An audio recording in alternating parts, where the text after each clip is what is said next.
This is a Clark University podcast.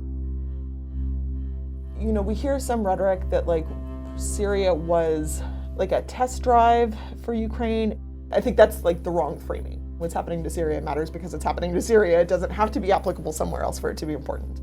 But as we are trying to understand the actions of the Russian military in Ukraine, looking at the Russian military's behavior in Syria, its military approach to taking territory in Syria can serve as a warning for what we can expect to see in Ukraine. That's Ora Szekely, a professor of political science at Clark University who researches foreign and domestic policies of non-state armed groups in the Middle East. As part of her fieldwork, Szekely has studied the civil war in Syria. I just finished working on a book project about the civil war in Syria. And the first thing that everybody that I interviewed wanted me to know about the civil war was that it did not start as a civil war. The way everything gets started in Syria is during the spring of 2011. What's known as the Arab Spring is in full swing. The government in Egypt has been overthrown, the government in Tunisia has been overthrown. And so in March of 2011, we start to see protests in Syria as well.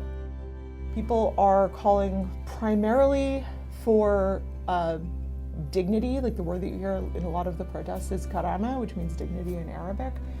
They're also calling for better governance. There are some people who are explicitly talking about democracy, but mostly what they want is a better government than what they've got. And what that means is very different for different Syrians.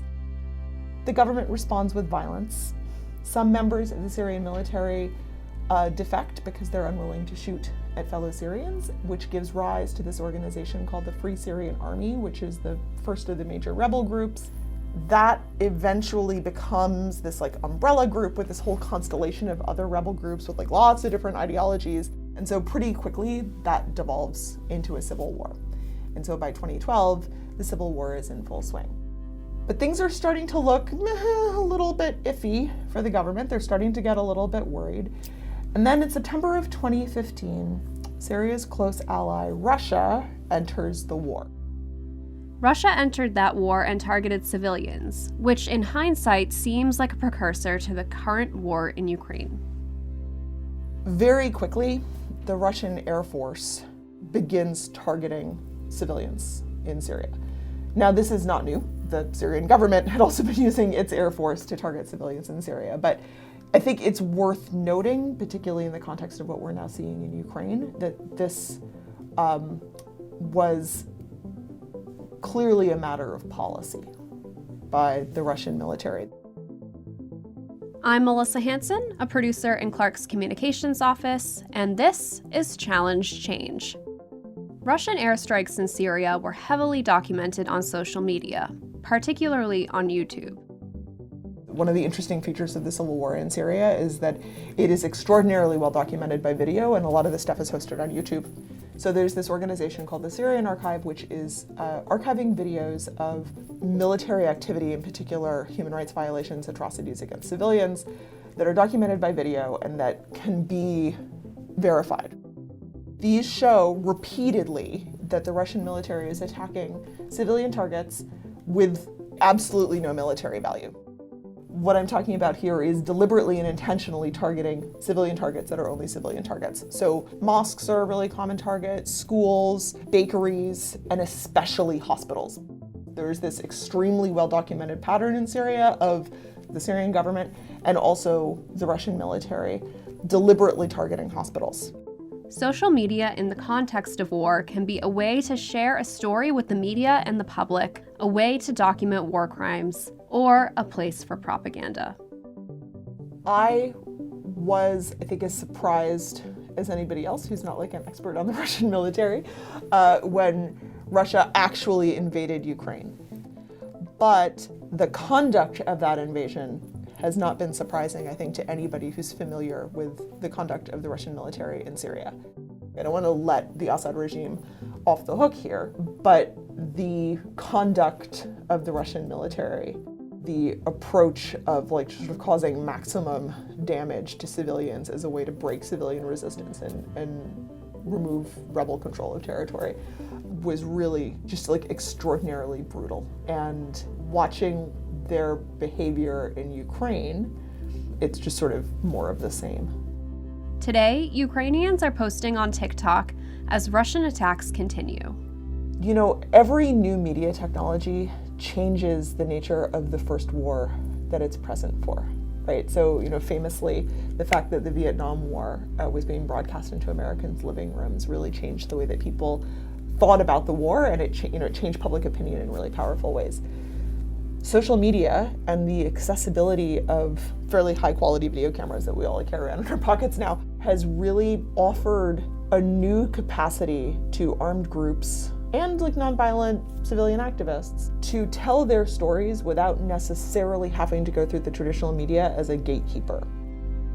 The purpose of a lot of this documentation on YouTube has been to then share it with large media outlets to try and boost signal for the story that they're trying to tell about what's happening in the war, to expose for instance, atrocities against civilians, or to promote the perspective of a particular rebel group. For nonviolent civilian activists who are associated with the Syrian opposition, one thing we've seen is people will organize themselves into what they call media centers, which is basically a group of people who work together to produce footage for the same YouTube channel. By 2012, 2013, a lot of this had gotten very sophisticated. When there's an airstrike, activists would run towards the site of the bombing, yelling the date that it was taking place, making sure to capture relevant landmarks, whatever they could do to document the authenticity of what they were showing, and then sharing it with journalists.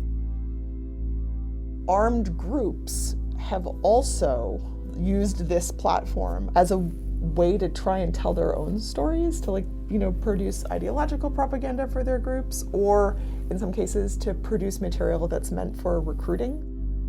I'm working on an article about this right now with my Clark student RA, actually Sherry Assey, who's been helping me sort through a bunch of these videos, and we're working on a paper on the ways in which social media has shaped the choices made by all the different factions in the war. While the actions of the Russian army have been similar in Syria and Ukraine, a distinction between the two wars has been how people across Europe treat refugees. Refugees who ended up in Europe, I think, get a lot of the attention in the media, but actually the vast majority of Syrian refugees ended up going to, in order, Turkey, Lebanon, and Jordan. Turkey took upwards of 3 million Syrian refugees. Lebanon took upwards of 1 million. Jordan took somewhere between 600,000 and 1 million. At one point, something like 1 in 5, maybe even 1 in 4 people resident in Lebanon was a refugee, if you take into account Palestinian refugees who've been there since 1948. I understand why it's hard for Syrians, for instance, to watch footage of this very warm welcome that Ukrainians are getting. I hope that Ukrainians are not displaced for long periods of time. I hope that the Ukrainian refugee population does not have the experience that the Syrians have had.